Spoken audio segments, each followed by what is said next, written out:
Here we go again. Yet another company, this time nationwide, going down the woke rabbit hole with a bizarre video featuring one of their bank workers parading in drag. This is all to celebrate the month-long Pride Festival. And I'll be the first to celebrate the choices that anyone has made in life. Who they choose to fall in love with, how they identify. Good luck to you. It's a wonderful thing. It's a free country. But what I don't enjoy is the broader messaging from the likes of Nationwide.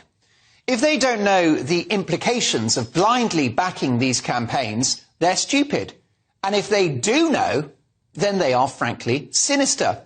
Because what's happening here is a war on the very idea of gender itself. Aspects of the Pride movement and that divisive rainbow flag, which many gay people feel does not represent them, supports the idea that you can literally change your biological sex, that a man is a woman, that a woman is a man. It's an ideology which tells little boys and little girls at school that they can choose their own pronouns and that they may be trapped in the wrong body. Why do Nationwide Bank want to endorse that message? And how do their customers feel about that message?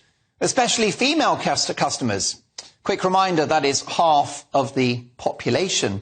Female customers who feel cancelled by so-called trans ideology and who are increasingly losing their female-only spaces.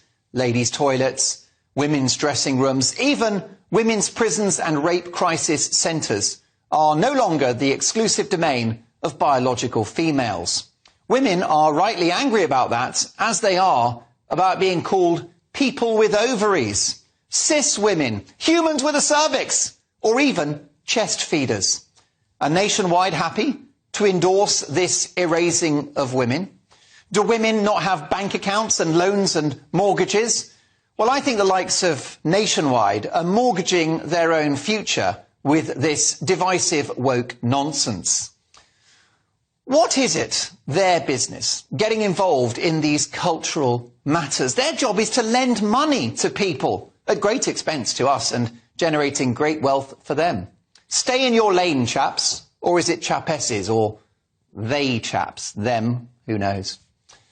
It's like our police officers dancing and wearing flags at pride marches. It's not their job to make the world a better, fluffier place. They're the police. It's their job to make the world a safer place, but they seem to have forgotten that. What about the drinks company Innocent this week? They make smoothies, of course. They claim to be ultra woke, even though they are 90% owned by the global corporate giant Coca-Cola. How does that square? They put out a series of tweets this week, Innocent, basically an Orwellian language guide advising customers what words we can and cannot use in relation to those who transition. This is a smoothie company beating us into a pulp with all of their PC nonsense. Bizarrely, they referred to the mermaid charity as Legends, even though this highly controversial organisation was exposed by The Telegraph last year for sending chest-flattening devices to teenage girls without parental knowledge. And it's a charity which encourages the prescribing of puberty blockers. This is medication to stop puberty for young people. Innocent smoothies there, with a not-so-innocent message. Well, they went on to say, we're always looking for ways to be more inclusive, so we asked mermaids to teach us what's okay to say. Welcome to hell. And here's how pathetic these companies are. Innocent have now deleted the tweets after an enormous public backlash, demonstrating that these corporations have no morals, no ethics, and no backbone. It's all virtue signalling, it's all fake, it's all pretend. They couldn't care less about your human rights. They're just trying to sell more of their sugar-laden products. Yes, I know they're fruit smoothies, but fructose is effectively the same thing, let me tell you. This hot on the heels of Ben & Jerry's ice cream, manufacturers of a sickly, calorific slurry that makes our kids fat, lecturing the Home Secretary on Britain's immigration policy. Or how about Halifax, telling one of their customers that if they don't like their employees' pronoun badges, which are, if you think about it, effectively compelled speech, they can get an account somewhere else. Charming.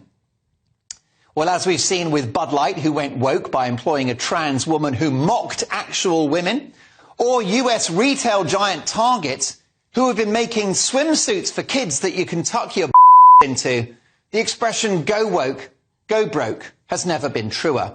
They have lost billions, and I couldn't be happier. The public will take their business elsewhere, and these corporations will eventually learn their lesson. People are sick to the back teeth of this woke crap, and the likes of Nationwide are hastening their own demise if they persist with it. What a load of bankers.